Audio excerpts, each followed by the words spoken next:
اللہ من الشیطان الرجیم بسم اللہ الرحمن الرحیم۔ مقاصد محرمہ، تو ہماری بحث جو تھی وہ زیت النجس اور زیت النجس میں دون المتنجس، یعنی دون المتنجس میں جو امر رابع تھا اس میں ہماری بحث تھی کہ پہلا جو امر تھا وہ یہ تھا کہ قصد اشتراط استصفاء ہونا چاہیے نہیں ہونا چاہیے۔ دوسری بحث اس میں تھی کہ اعلان کرنا واجب ہے یا واجب نہیں ہے۔ تیسری بحث اس میں تھی کہ تحت السما یا تحت سقف، تو انہوں نے کہا کہ تحت السما ہونا چاہیے، تو شیخ نے اس پہ بھی اشکال کیا۔ چوتھی جو بحث ہے وہ یہ ہے کہ اس سے دون متنجس سے کوئی اور فائدہ یعنی استصفاء یا اسراج چراغ جلانے کے علاوہ بھی، یا قسم حضرت عباس کی قسم کھائی ہوئی ہے کہ صرف جو ہے وہ چراغ جلانے کے لیے ہی اس سے استفادہ کیا جائے گا اور کوئی دوسرا استفادہ اس سے نہیں ہوگا، تو یہ اس کے بارے میں جو ہے وہ یہ چوتھی بحث ہے جس میں ہماری گفتگو چل رہی ہے۔ تو یہاں پر بات آئی تھی تقریر اصل کی کہ اگر ہمارے پاس کوئی دلیل نہیں ہے، جہاں دلیل ہے جیسے دون متنجس میں ہمارے پاس دلیل موجود ہے کہ اس کا کھانا پینا اور اس سے کھانے پینے کا کوئی بھی استفادہ کرنا حرام ہے، تو یہاں تو دلیل ہے۔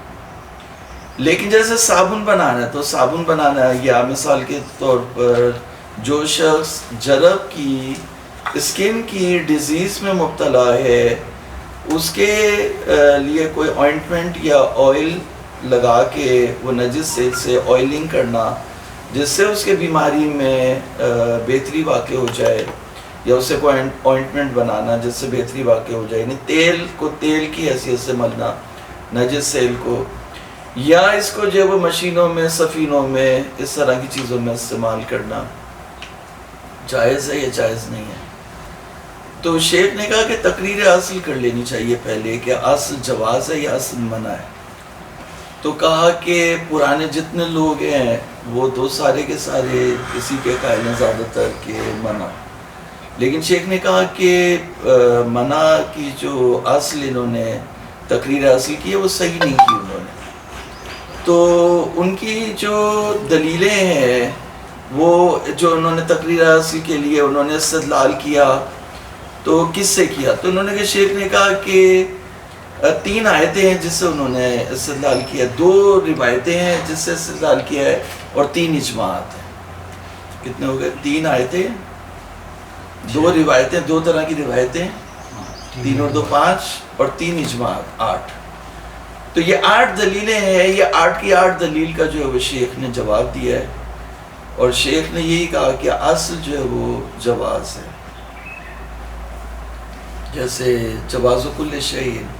پھر کہا کہ یہاں پہ ایک اور بھی ہے اصل حل الانتفاع بما فی الارض، اس آیت کریمہ سے استفادہ کرتے ہوئے کہ خلق لکم ما فی الارض جمیعا، یعنی جو بھی زمین میں ہے اس نے تمہارے لیے پیدا کیا، تو یعنی تیل جو نجس تیل ہے جس میں ایک چوہا ڈبکی لگا کے اور باہر چلا گیا، تو یہ تیل بھی جو ہے وہ اس سے یہ بھی ہمارے لیے ہے، اور تیل کی ڈبکی لگانے سے اس میں کوئی رکاوٹ نہیں پیدا ہوتی، تو شیخ جو ہے وہ اصالت الجواز کے قائل ہیں، اور صحیح بھی نظریہ یہی ہے، متاخرین بھی اسی کے قائل ہیں۔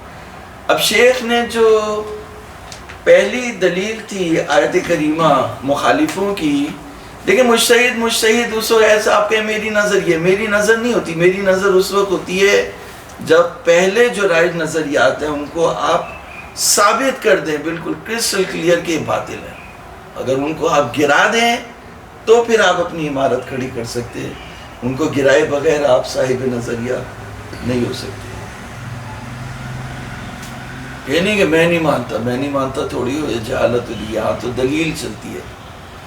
تو انہوں نے استدلال کیا انما الخمر والمیسر والانصاب والازلام رجس من عمل الشیطان فاجتنبوہ،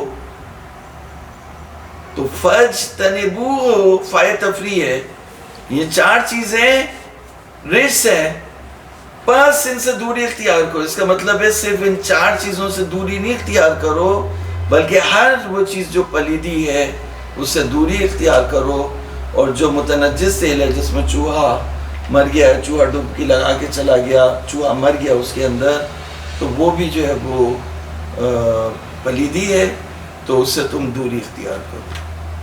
تو یہ تقریباً استدلال تھا۔ شیخ نے اس کے 3 جواب دیے تھے۔ پہلے یہ جواب دیا تھا کہ جو اجتناب عن الرجس کا کہا کہ فاجتنبوہ، تو رجس سے مراد وہ چیز ہے جو ذاتاً نجس ہو، نجس العین ہو۔ نجس العین 10 چیزیں ہیں: پیشاب، پاخانہ، خون، منی، مردار، کتا، سور، کافر، شراب، جوگی شراب، یہ 10 چیزیں نجس ہے، اس کے علاوہ 11ویں نہیں ہے۔ تو جس کے اوپر نجاست عارض ہو وہ جزو پلید چیز نہیں ہے۔ اب مثال کے طور پر کھانا ہے، کوئی بہت اچھی چیز ہے، طیبات میں سے ہے، وہ بھی متنجس ہو سکتی ہے، تو اس کو آپ تو یہ نہیں کہیں گے کہ اس سے دوری اختیار کرو۔ اور کھانا پینا تو حرام ہے، ویسے ہی حرام ہے، دلیل قائم ہے، اس کی نہیں بات کر رہے۔ تو شیخ نے کہا کہ پہلا جواب پس شیخ کا یہ ہے کہ فاجتنبوہ، وجوب اجتناب عن الرجس، اس رجس سے جو ہے وہ دوری اختیار کرنا واجب ہے جو ذاتاً نجس ہے۔ پہلا جواب تھا۔ دوسرا جواب شیخ کا یہ تھا تخصیص اکثر۔ اگر آپ جو ہے وہ وجوب اجتناب کی بات کر رہے ہیں رجس سے، اور آپ یہ کہہ رہے ہیں کہ روغن متنجس، دون متنجس بھی جو ہے وہ رجس ہے، تو پھر یہاں پہ متنجس کو بھی اگر آپ نے اس میں شامل کر لیا، نجس العین کے 10 عنوانات کے اوپر متنجسات کو بھی شامل کر لیا، تو تخصیص اکثر لازم آئے گی۔ زیادہ تر چیزوں کو آپ کو خارج کرنا پڑے گا، اور وہ بھی صحیح نہیں ہے۔ اب یہ تھا کہ ہر رجس سے دوری اختیار کرنا واجب نہیں ہے، بلکہ اس رجس سے دوری اختیار کرنا واجب ہے جو عمل شیطان میں سے ہو۔ تو پھر شیخ چلے گئے عمل شیطان کی تفسیر میں۔ ادھر دیکھیے، عمل شیطان جو ہے وہ 2 طرح کا ہوتا ہے، لکھے اس کو،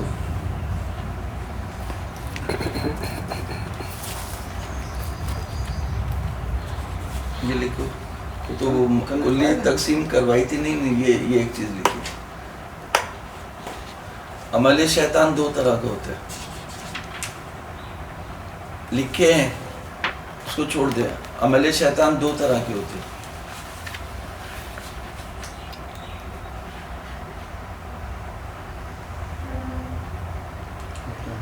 نمبر 1، ایک تو اس کے مخترعات میں سے ہوتے ہیں، جیسے شراب، جوا، بت۔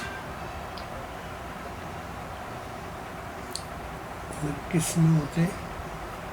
اس کے مخترعات یعنی ایجادات، شیطان کی خاص ایجادات میں سے ہو۔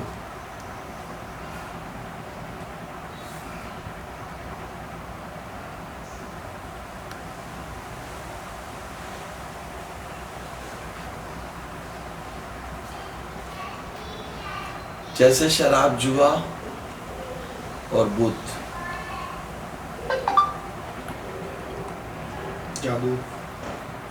جادو صحیح ہے۔ اچھا، نمبر 2، انسان کی نافرمانی جو شیطان کے اغوا سے ہو۔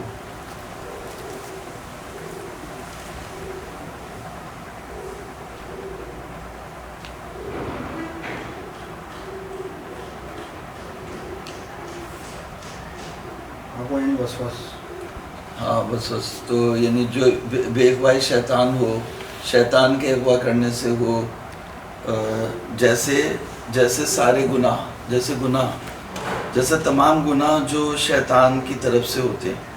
تو گناہ شیطان مطلب یہ ایک مجازن کہہ رہے ہیں آپ کہ شیطان گناہ کرتا ہے، شیطان اکساتا ہے، کر لو اکساتا ہے انسان کو۔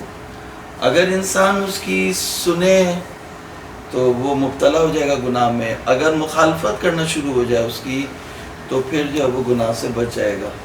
تو شیطان کرتا نہیں ہے، کرتا انسان ہے، لیکن بے اغوائی شیطان ہوتا ہے۔ عمل جو وہ مکلف کا ہوتا ہے، اغوا شیطان کی طرف سے ہوتا ہے۔ تو اگر انسان مغوی نہ ہو، اغوا نہ ہو، رغبت دلاتا ہے، اکساتا ہے، تو اگر انسان اس کی مخالفت کر لے تو پھر جو ہے وہ جھانسے میں نہیں آئے گا، اور وہ گناہ انجام نہیں دے گا.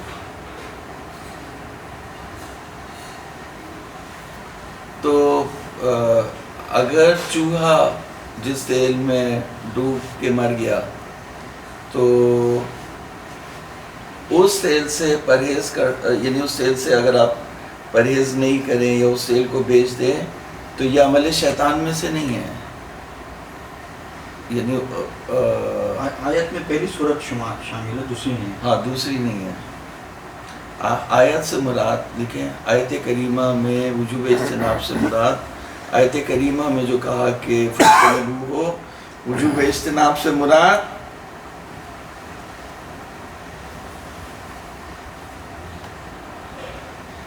پہلی صورت ہے.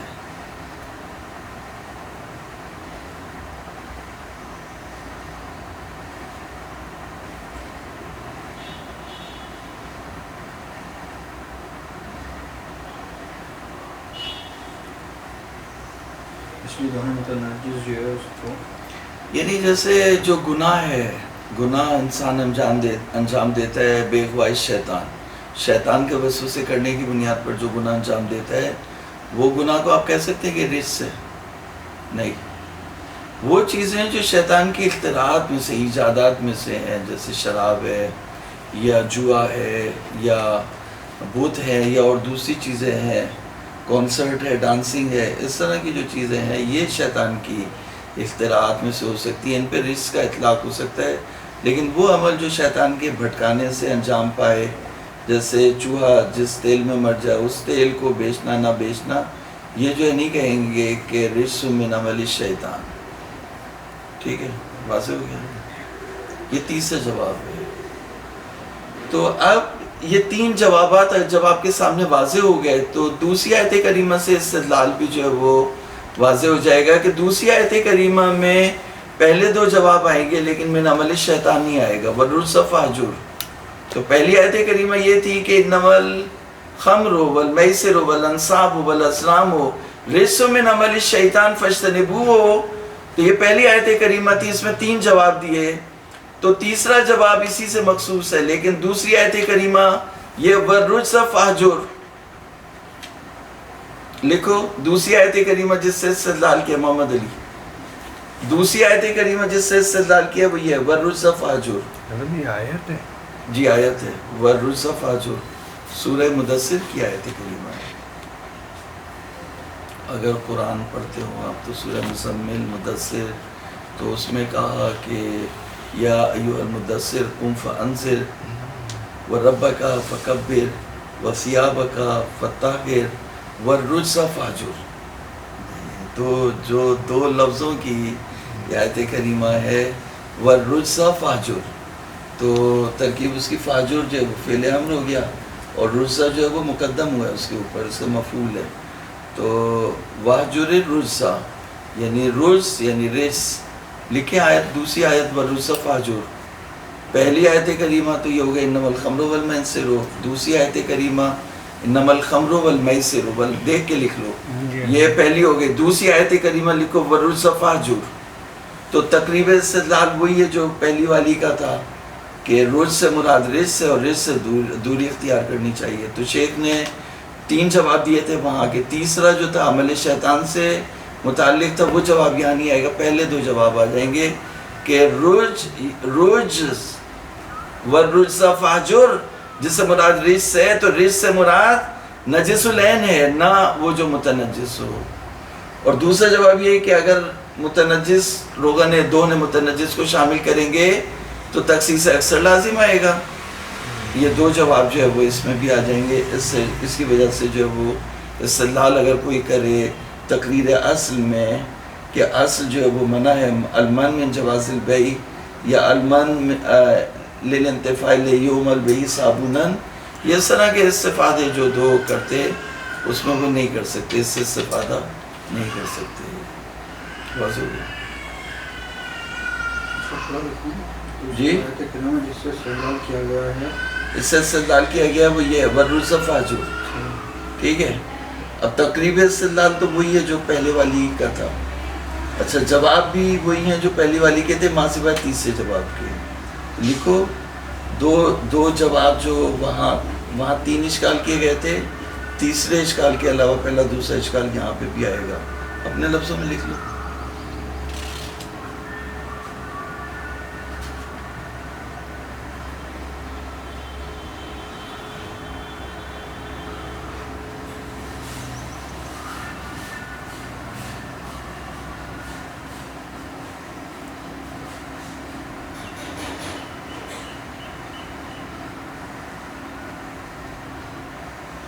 اچھا، تیسری آیت کریمہ جس سے انہوں نے استدلال کیا مخالفین نے، وہ یہ ہے کہ یحرم علیہم الخبائث. ٹھیک ہے، سورہ اعراف 157، کہ یہ جو نبی آخر الزمان ہے وہ ہوگا جو خبیث چیزوں کو لوگوں پہ، انسانوں پہ حرام کر دے گا. خبیث چیزوں کو، گندی چیزوں کو حرام کرے گا، اور جو طیبات ان کو حلال کرے گا. تو یحرم علیہم الخبائث. تو تقریب استدلال کیا ہے؟ لیکن تقریب استدلال یہ ہے، دون متنجس خبیث ہے، یہ سغرا ہوگی. دون متنجس خبیث ہے، اور خبیث چیزیں دین محمد میں حرام ہیں.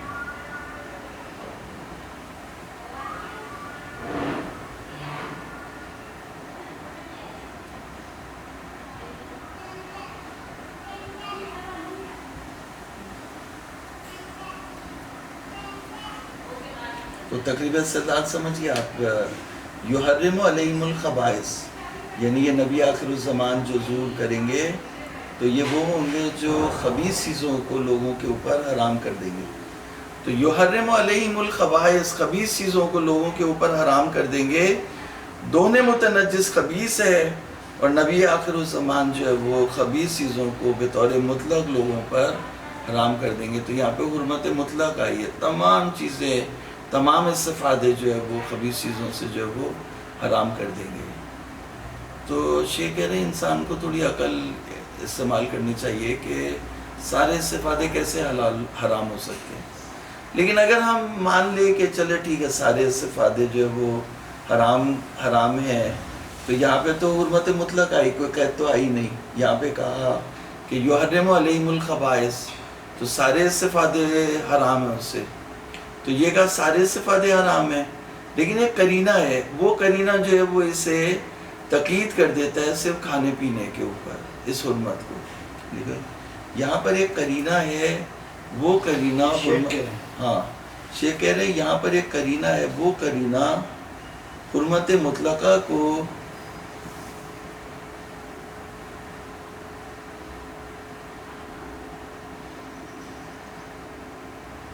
یہاں پر ایک قرینہ ہے، وہ حرمت مطلقہ کو قید کر دیتا ہے کہ مراد صرف کھانے پینے کی حرمت ہے.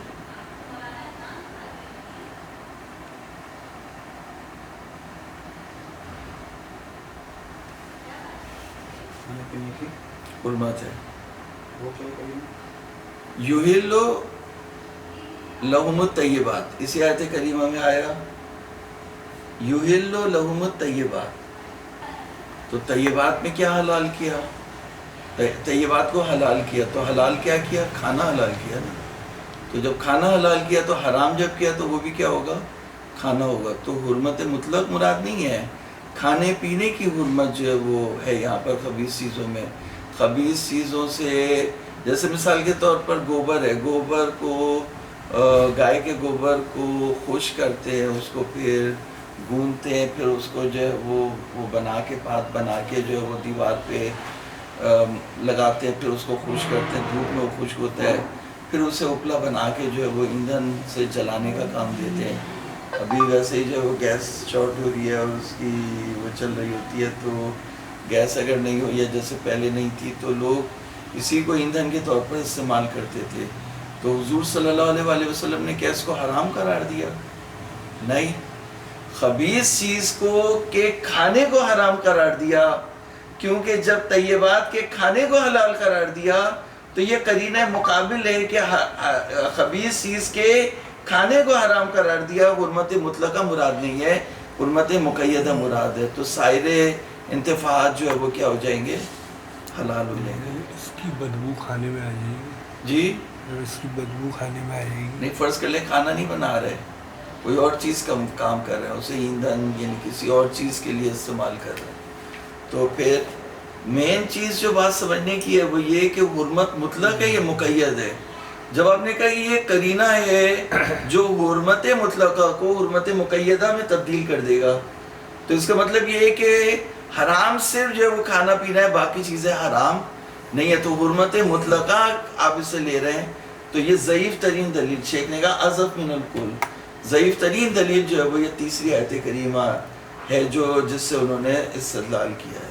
اور مقید نہیں ہوتا تو یعنی آیت کریمہ ضعیف نہیں ہے، آیت کریمہ تو اپنی قوت پہ باقی ہے. جو استدلال، جو مطلب آپ اس سے نکالنا چاہ رہے ہیں، آپ کا استدلال جو ہے وہ ضعیف ہے. اگر مقید نہیں ہوتا جنابت فوراً واجب ہو جاتا. اگر مقید نہیں ہوتا تو جنابت فوراً واجب ہوتا. کیسے؟ خواہش سے بچنا تو منی لگ گئی جسم پر یا کپڑوں پہ، تو فوراً پاک کرنا اور فوراً اس کو نہانا واجب ہو جاتا نا. تو لیکن وہ واجب نہیں. یعنی خبائث جو وہ خبائث یحرم علیہ، کھانا پینا مراد ہے. اس کا مطلب صرف کھانا پینا مراد ہے.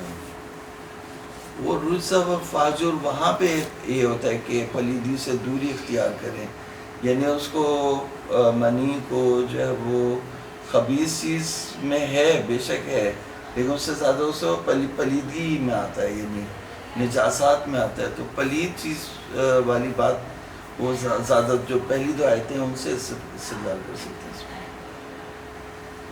تو واضح ہو گیا یہاں پہ بات ہو گئی کہ ان تین آیت کریمہ سے اگر کوئی تقریر اصل کے لیے اگر اس میں وہ منع کے اوپر دلالت کرتا ہے تو وہ نہیں کر سکتا. پھر دوسرا جو وہ دو روایتیں، دو طرح کی روایتیں ہیں، تو اس کو ہم پڑھتے پہلے جو ہے وہ اس کو مکمل کر لیں، پھر اس کے بعد پڑھتے ہیں. پررز فاجر یہاں سے پڑھنا تھا نا.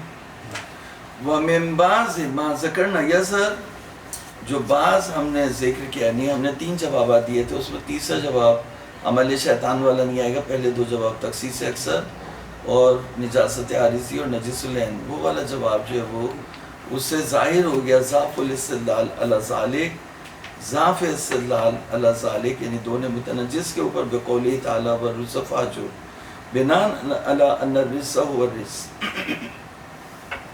وَأَضَفْ مِنَ الْكُلِّ الاستدلال بآیت تحریم الخبائث بناء علی ان کل متنجس خبیث، ہر متنجس خبیث ہے، اور آیت کریمہ کہہ رہی ہے یحرم علیہم الخبائث. والتحریم المطلق، تحریم مطلق یفید التحریم عموم الانتفاع اذ لا یخفى ان المراد هنا حرمت الاکل بقرینۃ مقابلتہ بحلیت الطیبات. والرجس فاہجر بناء علی ان الرجس هو الرجس. واضف من الکل الاستدلال بآیت تحریم الخبائث بناء علی ان کل متنجس خبیث.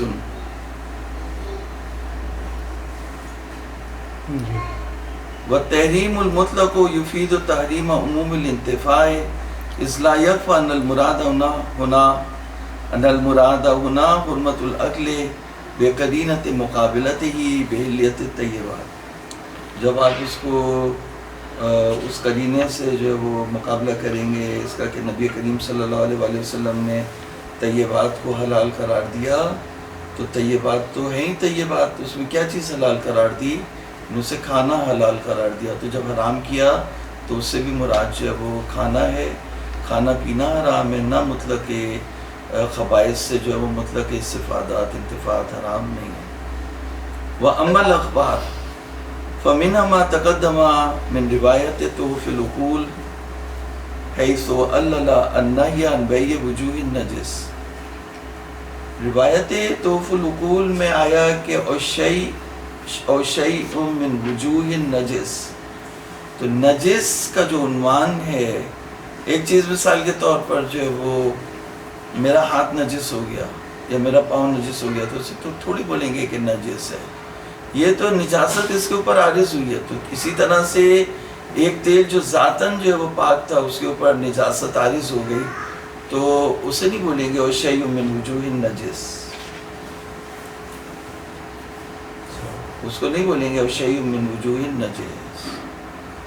تو اما الاخبار فمنها ما تقدم من روایت تحف العقول حيث علل النهي عن بيع وجوه النجس بأن ذلك كله محرم نقله وشربه وامساكه وجميع التقلب فيه فجميع التقلب في ذلك حرام وفيه ما تقدم.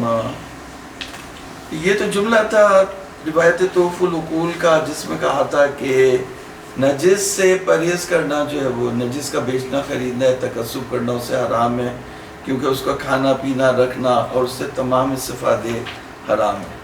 تو اس میں انہوں نے کہا کہ اشکال یہ ہے کہ مراد بوجوہ نجس سے عنوانات المعہودہ، یعنی 10 چیزیں جو نجس ہیں، لأن الوجہ والعنوان والدونوں لیس عنوانا للنجاسہ والملاق للنجس وإن كان عنوانا للنجاسہ لكنه ليس وجها من وجوہ النجاست فی مقابلت غیرہ. کہہ رہے کہ ملاقی نجس اگرچہ عنوان نجاست ہے لیکن وجہ نجس نہیں ہے اپنے غیر کے مقابلے میں. وَلِذَا لَمْ يَعُدُّوهُ عُنْوَانًا فِي مُقَابِلِ الْعَنَاوِينِ النَّجِسَةِ. لہٰذا جو 10 چیزیں نجس العین قرار دی گئی اس میں 11ویں جو ہے وہ ملاقی نجس کو نہیں قرار دیا گیا. یہ پہلا جواب ہے. دوسرا وہی جواب ہے جو انہوں نے آیت میں دیا، مَا عَرَفْتَ مِنْ لُزُومِ تَخْصِيصِ الْأَكْثَرِ لَوْ أُرِيدَ بِهِ الْمَنْعُ عَنِ اسْتِعْمَالِ كُلِّ مُتَنَجِّسٍ. اگر آپ اس کے قائل ہو گئے کہ منع ہے، استفادہ کرنا جائز نہیں ہے، حرام ہے ہر متنجس سے، تو اس میں تخصیص اکثر لازم آ جائے گی. ایک مطلب صرف لکھ لیں تو یہاں پر جو ہے وہ یہ مطلب لکھنا ضروری ہے.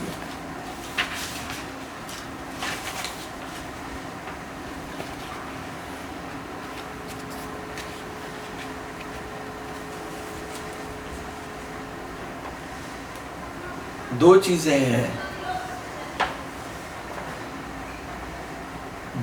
ہیں، ایک وجہ نجس اور ایک ملاقی نجس. دوسرا ملاقی نجس، وجہ نجس اور ملاقی نجس.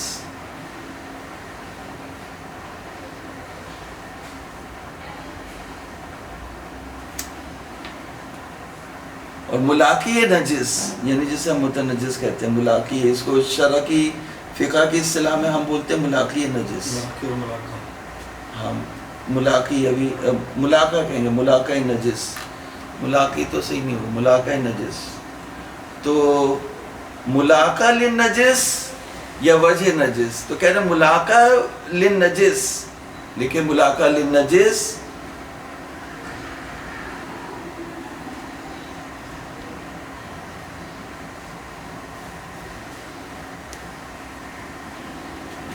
اگرچہ عنوان نجاست ہے، اگرچہ نجاست کا عنوان ہے، لیکن وجہ نجاست نہیں ہے. بڑی یعنی تھوڑی سی دقت کرنے کی بات ہے. ملاقہ ہے، ملاقی نہیں. ملاقہ ہے ملاقی نہیں. ہاں، لیکن یعنی وجہ نجس نہیں ہے. جو وجہ نجس جو ہم نے وجہ نجس کا جو لفظ ہے نا وہ بھی اس کو ملاقہ کے چکر میں نا، جو وجہ نجس جو روایت میں آیا تو یہ عنوان ہے. جو ملاقہ نجس ہے، دونوں متنجس، یہ نجاست کا عنوان ہے. متنجس ہے، نجاست کا عنوان ہے، لیکن وجہ نجس نہیں ہے. ان 10 چیزوں میں سے نہیں ہے جن کو فوکس کیا گیا شیء من وجوہ النجس. وہی یعنی بات وہی ہے، لیکن انہوں نے جو وہ اسے تھوڑا اصطلاحاً اور دقت کے ساتھ جو ہے وہ بیان کیا ہے. روایت کے معنی یعنی اس کو خارج کرنے کے لیے جو عنوان آیا کہ شیء من وجوہ النجس، تو کہہ رہے ہیں جو ملاقہ نجس ہے وہ نجاست کا عنوان ہے. یعنی نجس تو وہ ہو گیا، کھانا پینا تو اس کا حرام ہے، لیکن آپ کہہ سکتے ہیں کہ یہ نجس العین چیزوں میں سے ہے نہیں، تو وجہ نجس نہیں ہے جو روایت میں آیا تحف العقول میں. اور شیء من وجوہ النجس کے اس سے دوری اختیار کرنا ہے، تکسب حرام ہے، وہ نہیں ہے. ٹھیک ہے، یہ پہلا جو ہے وہ پہلی روایات ہے. ٹھیک ہے. دوسری جو روایات ہیں وہ ہے کہ جیسے مولا نے کہا کہ پھینک دو اسے. دیکھیں وَمِنْهَا مَا دَلَّ عَلَى الْأَمْرِ بِإِحْرَاقِ الْمَائِعَاتِ الْمُلَاقِيَةِ لِلنِّجَاسَةِ، وہ روایات جو امر کر رہی ہیں کہ مائع جو ملاقات کرے چوہا اس میں مر جائے، اگر وہ لیکوڈ ہو تیل تو مولا نے فرمایا کہ اسے پھینک دو، اگر وہ گھی ہے تو اس کے اطراف کا پھینک دو، باقی استعمال کر لو۔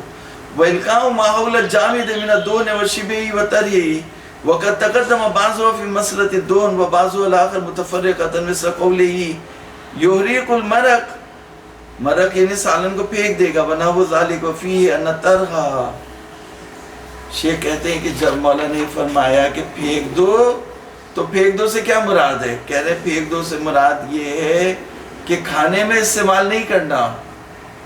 پھینک دو سے مراد کیا ہے؟ تم کھانے میں استعمال نہیں کرنا، لیکن جیسے بکری ہے، بکری کو دے سکتے ہو، بکری کو دے سکتے ہو، یا مثال کے طور پر جو لوگ نجاست کے قائل نہیں ہیں ان کو تم دے سکتے ہو، تو لیکن تم نہیں کھا سکتے، یا اس سے دوسرے استفادے کر سکتے ہو لیکن تم نہیں کھا سکتے۔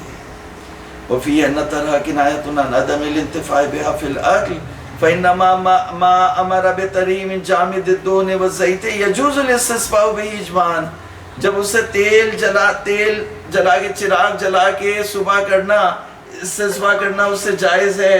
مولا نے کہا تھا وہاں پہ پھینک دو، اور یہاں پہ بول رہے ہیں کہ چراغ جلا سکتے ہو، تو اس کا مطلب یہ ہے کہ پھینک دو سے مراد یہ تھا کہ کھانا پینا صحیح نہیں ہے، اس کا کھانے کے لائق نہیں ہے، پھینکنے والی چیز ہے۔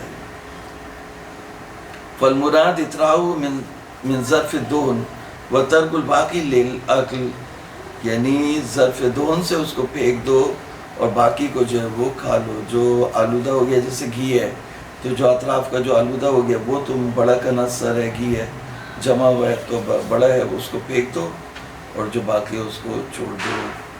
تو باقی اجماعات ہیں جن کو انشاءاللہ بعد میں وہ کریں گے انشاءاللہ۔ 3 اجماعات ہیں، ہم نے تو لکھا تھا اس کا لیکن وقت ختم ہو گیا، تو ان کو انشاءاللہ جو صلی اللہ علیہ محمد